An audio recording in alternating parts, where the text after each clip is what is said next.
Welcome to the next session of finite element analysis. In this session, I am discussing question 10 of direct application of EME. Here we are going to discuss about fluid flow problems. That is, we have shifted from structural analysis to fluid flow problems now. Here you can see there is a fluid network given to me. This is a pipe network. The water enters from here. So this is Q, that is a discharge. This water will branch into these two pipes and also into this one. From here the water will exit directly from this end. From here also you can see the water will exit directly. Here this water further splits into two parts. These two water will converge into this pipe and leave straight out. So this is the understanding of this network that is given to me.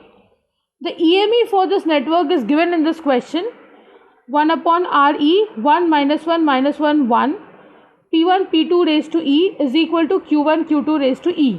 Here P will stand for pressure and Q will stand for discharge. For R, you can see this value of R. For say this is element 1, then R value is already given as 3B. B is a constant number whose value is not given in this question. So you will get all the answers in terms of B and it doesn't really matter. The question is write GME. Assume suitable values of primary variables at entry and exit. That is the value of pressure. For entry and exit, I need to assume some values and solve for remaining as shown in the figure.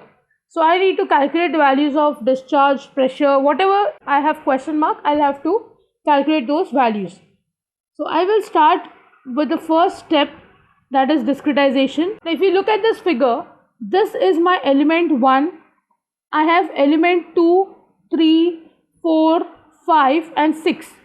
These are the 6 elements. Now why am I calling them as element? If you recollect in the first session I told you that when I am comparing these or when I am deriving an analogy with electrical circuits, I am saying that these are certain resistances to flow.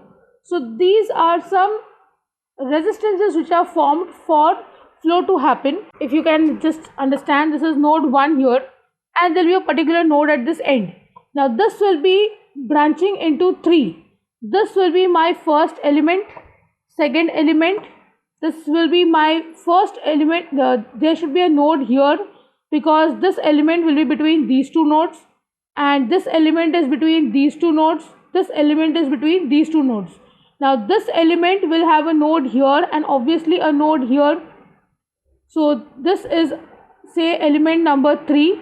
This is element 4. These are the two nodes for these two elements. This is already marked and last this element should have another node here. So you can see 1, 2, 3, 4 are the 4 nodes and these 6 are the elements that I have. So this is 4, this is element 5 and this is element 6.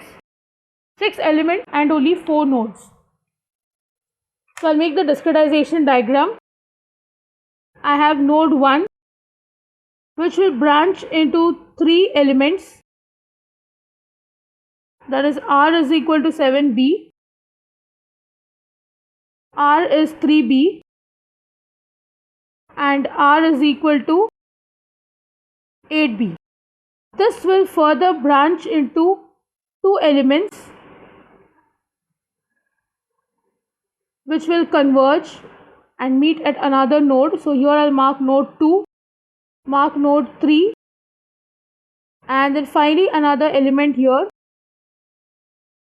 and this will be between node 1, 4 and 1, 4. So this here I have R is 4B, here R is 4B and here R is 9B. So I will mark the element. This is 1, 2, 3, 4, 5, 6. So I have marked all the 6 elements. Next I will go for step 2, development of EME. The basic equation given is 1 upon RE, 1 minus 1 minus 1, 1. P1 P2 raised to E is equal to Q1 Q2 raised to E. So I will start for element 1. This is my first element. My R value is 3B. I'll have 1 minus 1 minus 1, 1. P1 P2 raised to 1 is equal to Q1 Q2 raised to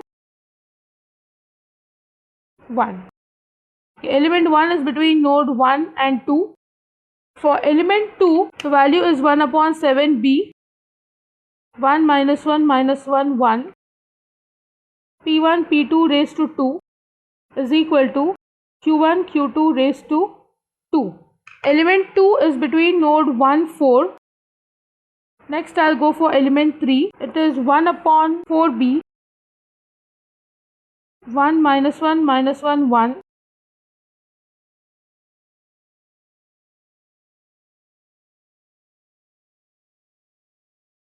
This is between node 2, 3. Next I'll go for element 4. It is 1 by 4b again.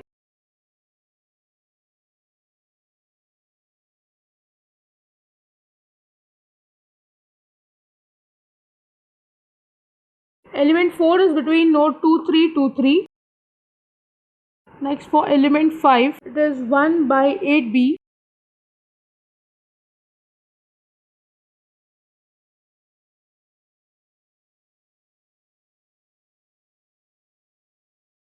Element 5 is between node 1, 4. And last for element 6, it is 1 upon 9b.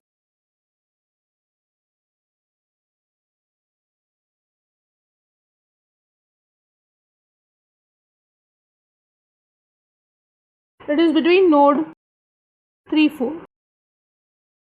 Now I'll go for step 3, that is development of GME. I have 4 nodes, so I'll have 1, 2, 3, 4. 1, 2, 3, 4. Here I have P1, P2, P3, P4 is equal to Q1, Q2, Q3, Q4. Now if you observe, everywhere there is a 1 by b term which is common. So I'll take 1 by b outside and I'll multiply this rest term 1 by 3 inside. So I will have for the first element, which is between 1, 2, as 1 by 3, 1 by 3, minus 1 by 3 and 1 by 3. Element 2 is between node 1, 4. So I'll have 1 and 4. So I have plus 1 by 7, minus 1 by 7, and here minus 1 by 7 and 1 by 7. Next I have element 3 between 2, 3.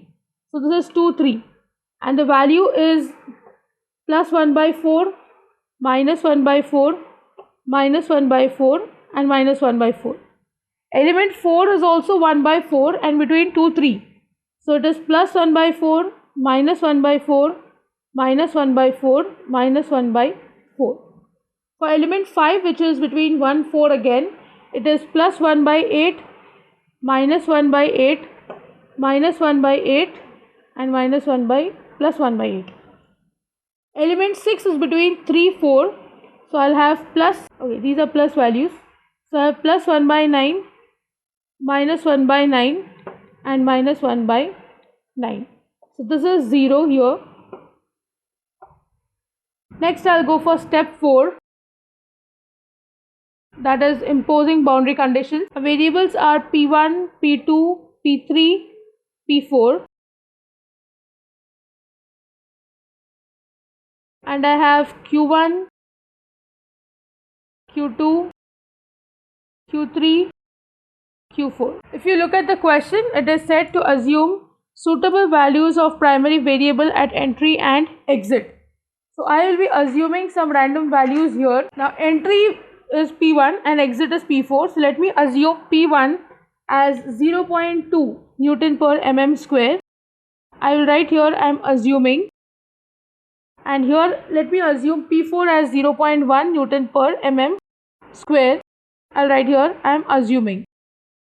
Since these values are known, these corresponding variables will become question mark. Now here there are no more boundary conditions that I know. So what I can do is P2 and P3 obviously I'll have to find out. These two I'll write as 0 and this I'll mark as balancing of secondary variables, because there is no discharge at the central point also, 2 and 3. So obviously this will be 0, and in FEA terms this is balancing of secondary variable. Now here if you observe, P2 and P4 is known, P2 and P3 is what I have to find. So I will be writing the equation for all the 4 terms. So I'll start with 1 by B.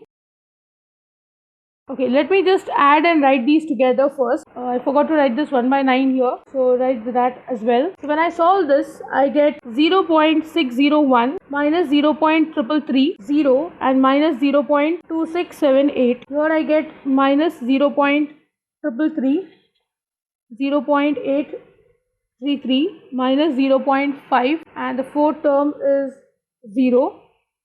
Here I get 0 minus 0.5, 0.611 and minus 0.111. Here I get minus 0.2678, 0 minus 0.111 and 0.3789.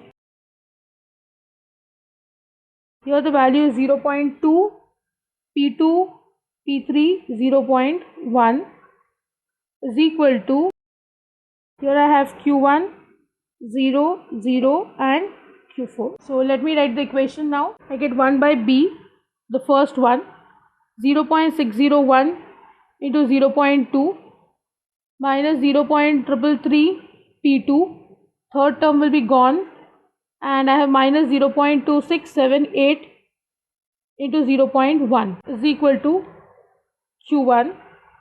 Then I have 0.333 into 0.2 plus 0.833 P2, 0.5 P3 is equal to 0.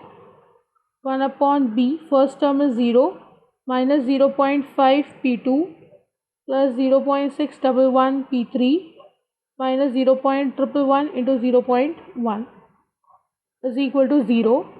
And last I have minus 0.2678 into 0.2 minus 0.111 P3 plus 0.3789 into 0.1. Here I have Q4. Now let me mark them 1, 2, 3, 4.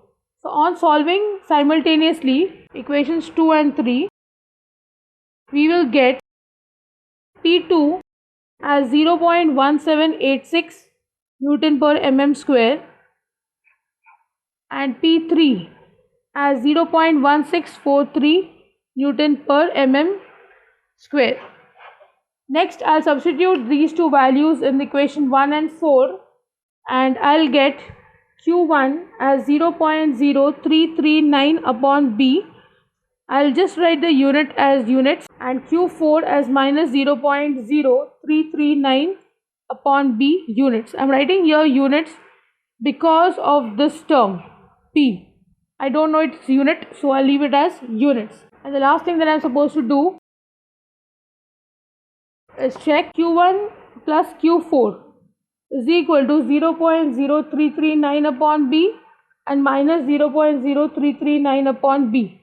So they are going to be 0. Hence I can say that whatever water enters the system leaves the system. So my solution is correct. With this I end the session. I hope you have understood the numerical. If you have any doubts, please write to me in the comment section. See you in the next session with another numerical on fluid flow and fluid network. Thank you.